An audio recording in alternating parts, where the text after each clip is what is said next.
آپ کو بکرے کی پنجی بہت مرغوب تھی، چنانچہ اس نے بکرے کی پنجی میں ایک بے حد مہلک قسم کا زہر۔ السلام علیکم پیارے سامعین کرام، امید ہے آپ بالکل خیریت سے ہوں گے۔ ہم سب بھی آپ سب کی دعاؤں سے بالکل خیریت سے ہیں۔ پیارے ویورز، میں آپ سے پیارے نبی کی پیاری کہانیاں کا سلسلہ شیئر کرتی ہوں۔ ہمارا باب نمبر ہے 9 اور ہمارے آج کے ٹاپک ہیں بھنے ہوئے زہریلے بکرے کا ڈرامہ۔ طواف کے دوران قاتلانہ حملہ میں آج محمد کو ختم کر دوں گا اور ہمارا پارٹ نمبر ہے 21۔ تو پیارے ویورز، اس سے پہلے کہ میں آپ سے ٹاپک شیئر کروں، آپ میرے چینل کو سبسکرائب کر لیں اور بیل آئیکن کو پریس کر لیں تاکہ ہر نئی آنے والی ویڈیو کا نوٹیفیکیشن سب سے پہلے آپ کو مل سکے۔ آئیے ٹاپک شیئر کرتی ہوں آپ کے ساتھ۔ اعوذ باللہ من الشیطان الرجیم، بسم اللہ الرحمن الرحیم۔ بھنے ہوئے زہریلے بکرے کا ڈرامہ۔ ایک مکار یہودی عورت زینب الحارث نے فتح خیبر کے وقت حضور کو زہر سے ہلاک کرنے کا منصوبہ بنایا۔ اس نے آپ کے لیے ایک بھنا ہوا بکرا تیار کیا۔ وہ جانتی تھی کہ آپ کو بکرے کی پنجی بہت مرغوب ہے، چنانچہ اس نے بکرے کی پنجی میں ایک بے حد مہلک قسم کا زہر زیادہ کثرت سے ملا دیا۔ پھر وہ زہر شدہ بکرے کو لے کر حضور کی خدمت میں حاضر ہوئی اور اسے بڑے ادب کے ساتھ آپ کو بطور تحفہ پیش کیا۔ حضور نے ابھی گوشت کا ایک نوالا ہی چکھا تھا کہ آپ کو اصل بات سمجھ آ گئی۔ آپ نے وہ نوالا فوراً تھوک دیا اور اپنے ساتھیوں کو بھی کھانے کی ممانعت کر دی۔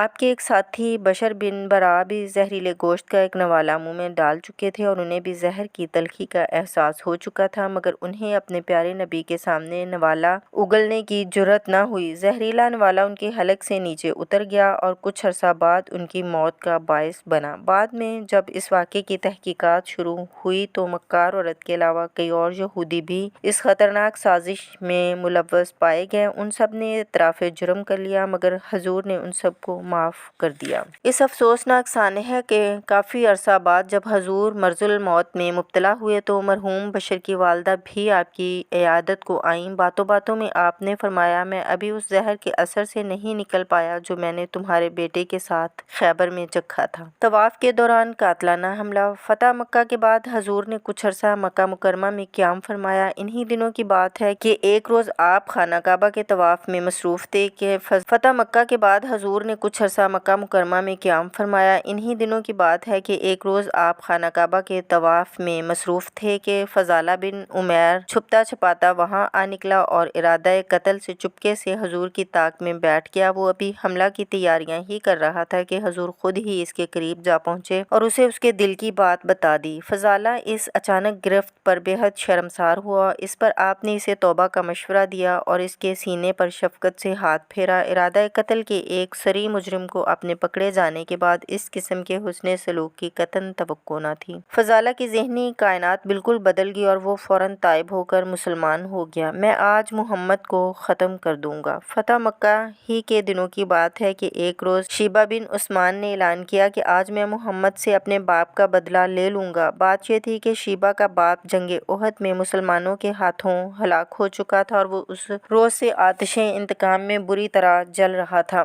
فتح مکہ کے ایام میں جب اس نے حضور اور مسلمانوں کو قریب سے دیکھا تو اس کے جذبہ انتقام کے شعلے اور بھڑک اٹھے۔ وہ آپے سے باہر ہو گیا۔ اس نے بڑی شدومت سے کہا، آج میں محمد کو ختم کر دوں گا۔ یہ کہہ کر اس نے انتہائی مشتعل انداز میں حضور کے ارد گرد چکر لگانے شروع کر دیے۔ وہ ابھی چکر کاٹ ہی رہا تھا کہ اسے یوں محسوس ہوا کہ کوئی اندیکھی طاقت اس کے اور حضور کے درمیان حائل ہو گئی ہے اور اسے اپنے بد ارادہ سے باز رکھنے کے لیے سخت دباؤ ڈال رہی ہے۔ اس کا دل اچانک بیٹھ گیا اور انتقام اور قتل کے لیے اشتعال کے شعلے بالکل سرد پڑ گئے۔ اسے مکمل یقین ہو گیا کہ کسی غیبی قوت نے حضور کو اس کی زد سے قطعی محفوظ کر دیا ہے اور وہ اپنے جرم کا ارتکاب نہ کر سکے گا۔ پیارے ویورز، ہمارا 9واں باب یہاں پر ختم ہوتا ہے۔ ہماری اگلی ویڈیو میں آپ سے پیارے نبی کی پیاری کہانیاں کا 10واں باب شیئر کروں گی اور اس کے ہمارے موضوع ہیں جادو اور سحر کاری کے چکر، جادو کی رسی اور موم کا پتلا، حضور کے جسم پر جادو کا اثر۔ پیارے ویورز، اگر آپ کو یہ سلسلہ پسند آ رہا ہو تو کمنٹس میں لازمی بتائیے گا اور دوستوں کے ساتھ بھی شیئر کیجیے گا۔ ملتے ہیں آنے والی ویڈیو میں اور موضوع کے ساتھ۔ نیک تمنائیں آپ سب کے لیے، اجازت دیں۔ اللہ حافظ۔